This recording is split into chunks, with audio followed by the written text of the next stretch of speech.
Hello বন্ধুরা, কি অবস্থা, কেমন আছেন সবাই? আশা করব সবাই খুবই ভালো আছেন। বন্ধুরা, অবশেষে এবার নেইমার জুনিয়র জানিয়েছেন তিনি কবে ফুটবল থেকে অবসর নিতে যাচ্ছেন। বন্ধুরা, সর্বশেষ তারা 2022 কাতার বিশ্বকাপে ক্রোয়েশিয়ার বিপক্ষে তারা টাইব্রেকারে হেরে যায় এবং সেই দিনে তাদের হেক্সা মিশন পূরণের স্বপ্নটা ভঙ্গ হয়ে যায় এবং নেইমার জুনিয়র এবার জানিয়েছেন যে তিনি কবে অবসর নিতে যাচ্ছেন। তবে সেই বিষয়ে আমি আপনাদেরকে আজকের এই ভিডিওতে জানাতে যাচ্ছি।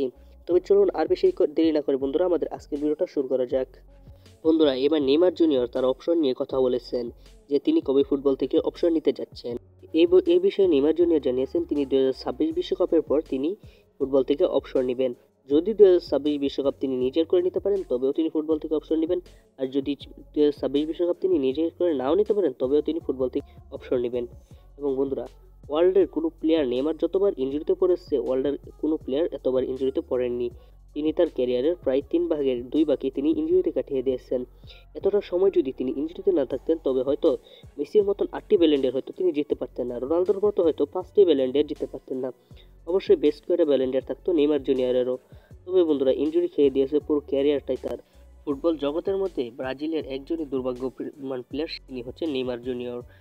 এবং অস্কার তিনি তো সেই 2014 সালেই তিনি বিদায় নিয়ে নিয়েছেন ফুটবল থেকে এবং তারপর থেকে ব্রাজিলের এখনো পর্যন্ত ফুটবল বিশ্বকাপে ফাইনালে ওঠার স্বপ্নটা তাদের স্বপ্নই রয়ে গেল।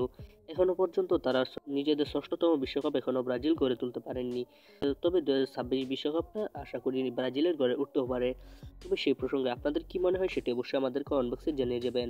তবে বন্ধুরা, সবাই ভালো থাকবেন, সুস্থ থাকবেন, দেখা হবে আর একটি নতুন ভিডিওতে। আর আমাদের চ্যানেলটিকে যারা এখনো সাবস্ক্রাইব করেনি তারা দ্রুত সাবস্ক্রাইব করে দিন অ্যান্ড ভিডিওতে একটি লাইক করে দিবেন। তো সবাই ভালো থাকেন, সুস্থ থাকেন, দেখা হবে একটি নেক্সট ভিডিওতে। আল্লাহ হাফিজ।